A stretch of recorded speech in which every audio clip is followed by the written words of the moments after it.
So just one last video for the week, just a review to recap everything, some of the main points going into day one. Hope you're super excited like I am. So I'm going to make this really short and try to move pretty quickly through it, so try to follow along as best you can.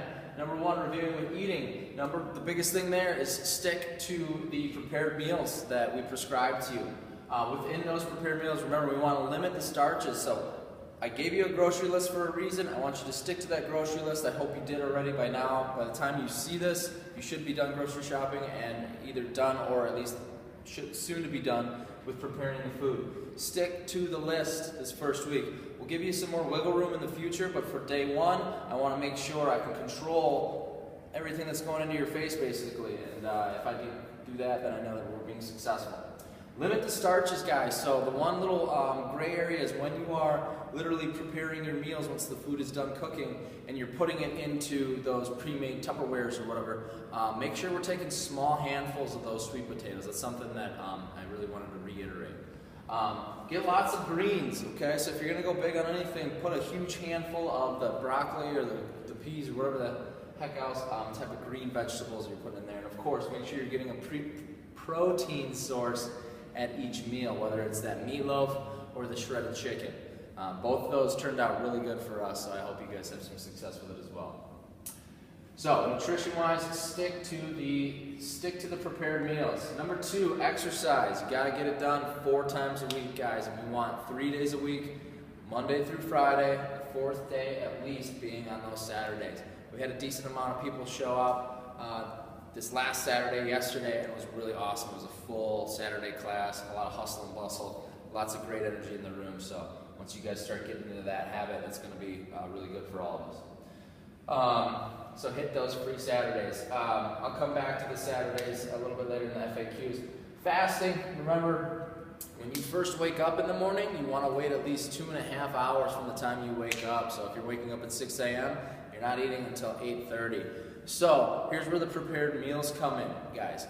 I didn't prescribe any breakfast foods for you this week. Reason being is they don't really reheat very well, to be totally honest. We'll get breakfast foods eventually, so hang in there. But this first week, it's basically going to be the meatloaf and the chicken and the salmon based around those veggies. You may need to eat your first meal at work if you're at work by that time. It's a small sacrifice that you'll be making for those shredded abs that you're going to have by the end of 30 days. But make sure you're waiting, okay? And then during that morning time, we'll talk more about that in a second here. Remember, you're getting your at-home WOD in.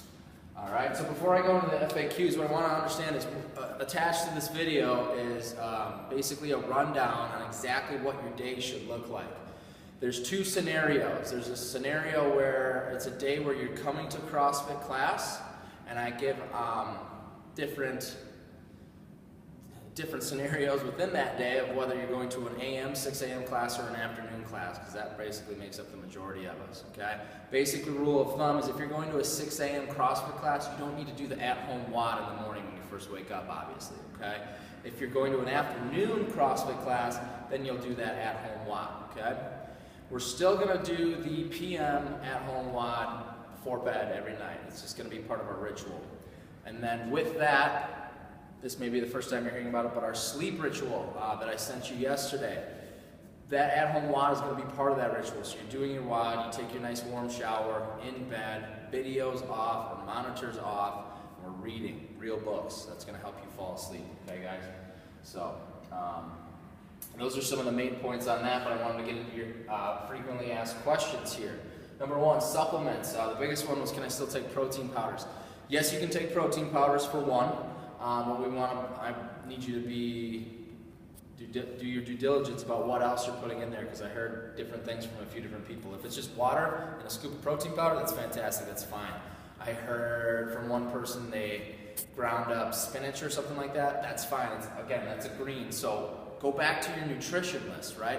If it's okay on the nutrition list, then it's okay in a protein shake. I really want you to stick to your protein shakes for post-WOD or post-workouts, if you can, because that's usually the reason why we're taking things like that. But just be careful about what you're putting in there. No peanut butter on the list, so no peanut butter in the protein shakes. just stick to kind of the general things that are on that grocery list already. Eating after a WOD, it's preferred. You can do the protein shake, like I said. I prefer to eat after a WOD, but I have the time to sit down and do that. It takes me about 10 minutes. But if you have the time to sit down and eat, that is actually the best thing that you can do recovery-wise. It's better than a protein shake. So, your choice there. Saturday WOD, I wanted to touch on this. I got one question.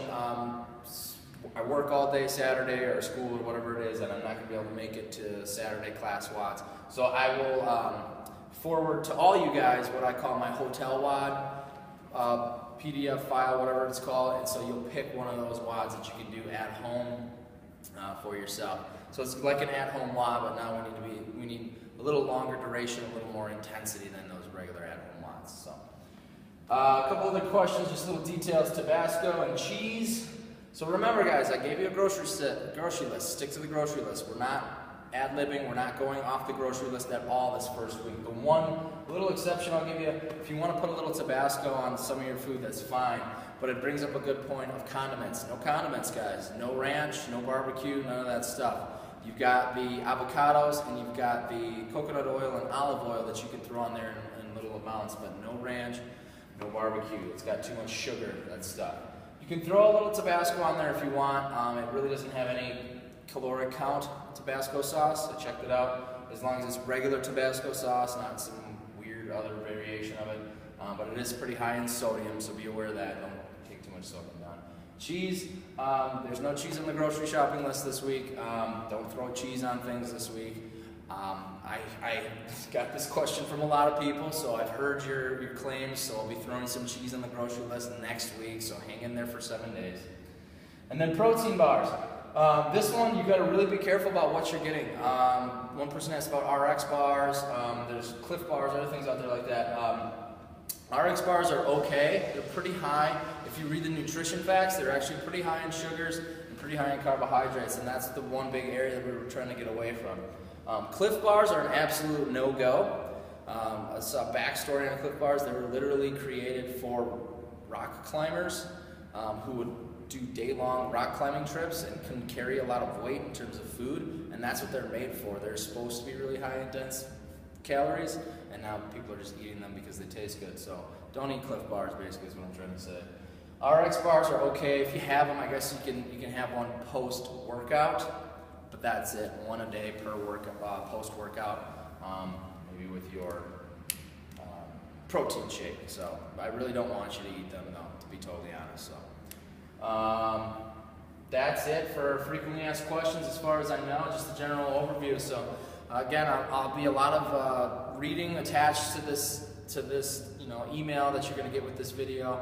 Hang in there, it's going to be all good, you'll survive. And once we kind of get through the first 2 days, I'm sure there'll be plenty of questions and things like that, but get through those first 2 days and things will start to make more sense. You'll kind of sense the flow of everything. We'll get into a routine with everything. And just be prepared, it's not going to be easy, but it's totally going to be worth it. Okay, guys? Thank you.